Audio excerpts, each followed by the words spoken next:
द्वारा कार्यक्रम के अंतर्गत सावित्रीबाई फूले किशोरी समृद्धि योजना चलाया जा रहा है।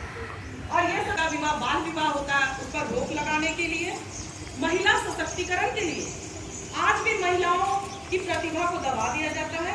महिलाओं को एक बहुत ही कम उम्र में विवाह कर उन्हें बेड़ियों में जकड़ दिया जाता है। उनकी शिक्षा पूर्ण नहीं हो पाती है, ताकि माता पिता ये सोच सके कि नहीं, सरकार के द्वारा जब इतना प्रयास किया जा रहा है तो इन्हें भी कम से कम पढ़ाने की जवाबदेही उन्हें लेनी चाहिए। लड़कों जैसे लड़कियां भी मां की कोख में पलती हैं।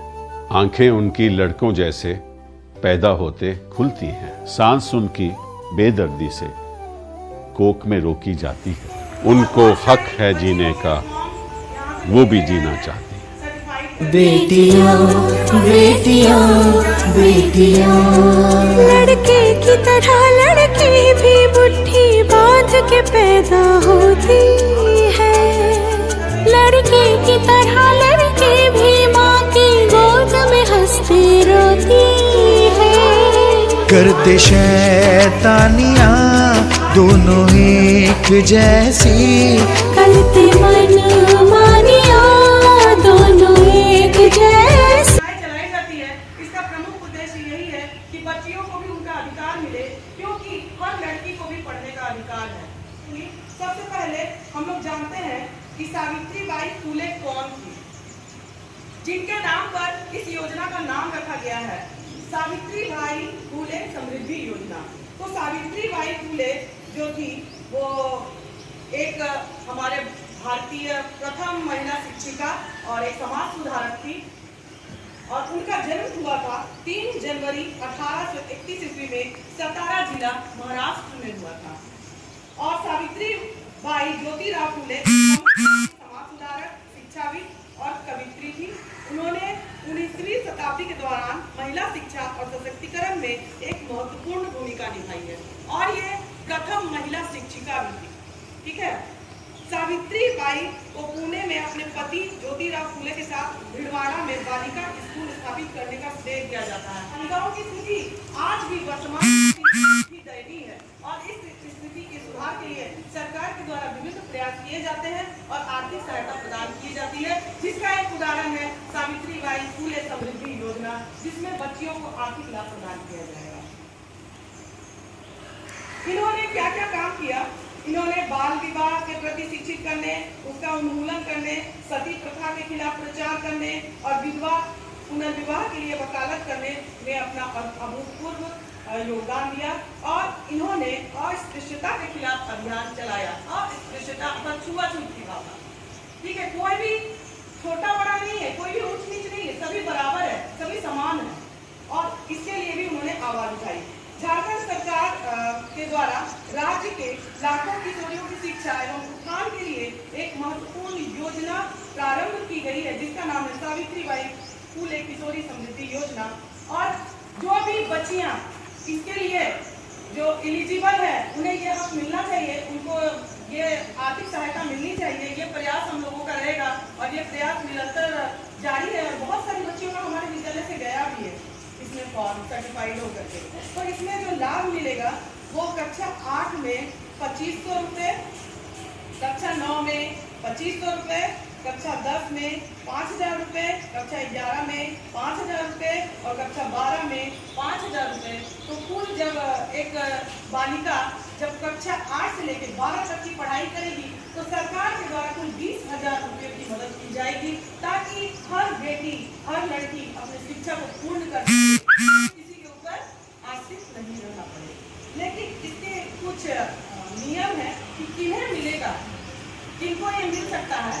तो सबसे पहले पात्रता क्या होनी चाहिए? इसके लिए पात्रता यह है कि माता की प्रथम 2 पुत्रियों को ही तय होगा, मतलब 2 बेटी को ही, ठीक है। माता पिता आयकर दाता नहीं होंगे, मतलब टैक्स नहीं दे रहे होंगे माता पिता।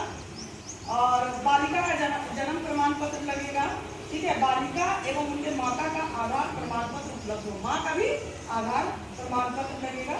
बालिका बैंक पोस्ट ऑफिस में खाता हो, फोटोग्राफ की भी आवश्यकता है, ठीक है। किसी भी जो नेशनल बैंक है या पोस्ट ऑफिस है, वहाँ पर क्या होगा, खाता होना चाहिए, पासबुक होना चाहिए। माता पिता केंद्र सरकार, राज्य सरकार केंद्रीय सार्वजनिक क्षेत्र के उपक्रमों, राज्य सार्वजनिक क्षेत्रों के उपक्रमों में स्थायी रूप से नियोजित अथवा से सेवानिवृत्त नहीं होंगे एवं इन नियोजनकर्ता के से पेंशन पारिवारिक पेंशन प्राप्त करने वाले नहीं होंगे। मतलब माता पिता को भी पेंशन नहीं मिलता हो, कोई भी लाभ नहीं मिलता हो। ठीक है, ये सब पात्रता है इसमें। और आवेदन की प्रक्रिया पता है कि इसमें लाभार्थी अपने क्षेत्र अंतर्गत सीधे अथवा प्रधानाध्यापक के सहयोग से आंगनबाड़ी सेविका के माध्यम से योजना पदाधिकारी कार्यालय में आवश्यक प्रमाण पत्रों के साथ विहित प्रपत्र में आवेदन समर्पित करेंगे। ठीक है, तो ये क्यों किया जा रहा है? सावित्रीबाई फुले समृद्धि योजना झारखंड में क्यों लागू किया जा रहा है? बालिका शिक्षा को बढ़ावा देने के लिए, ठीक है, विवाह बाल विवाह होता है उस पर रोक लगाने के लिए, महिला सशक्तिकरण के लिए। आज भी महिलाओं की प्रतिभा को दबा दिया जाता है, महिलाओं को एक बहुत ही कम उम्र में विवाह कर उन्हें बेड़ियों में जकड़ दिया जाता है, उनकी शिक्षा पूर्ण नहीं हो पाती है।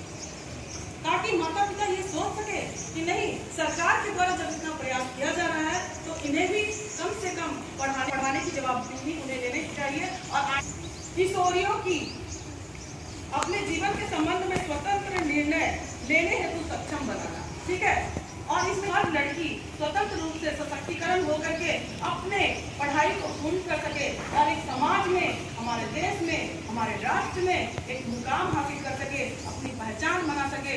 वो किसी की भी मदद की मुहताज ना हो, बल्कि अपने पैरों पर खड़ी होकर के अपने भविष्य का निर्माण कर अपने माता पिता के कुल और अपने परिवार के कुल को आगे बढ़ा सके। ठीक है, तो हम लोग यही उम्मीद करेंगे कि हर बच्ची जो भी इसके लिए पात्रता रखती है उसको 100% ये लाभ हम लोग प्रदान करवा दें। तो जो भी फॉर्म है वो पहले भी हम लोग सर्टिफाइड किए हैं और अभी भी सभी बच्चियां उसे जमा करेंगी। ठीक है, ताकि ससमय उसे अग्रसारित किया जा सके। उसके लिए कार्यालय से संपर्क कर लेंगी और निर्धारित समय पर अपना प्रपत्र प्राप्त कर लेंगे। अगर कोई क्वेश्चन है इससे संबंधित, किसी को कुछ समझ में नहीं आया है तो वो पूछ सकती है या अपने वर्ग शिक्षक से जानकारी प्राप्त कर सकती है।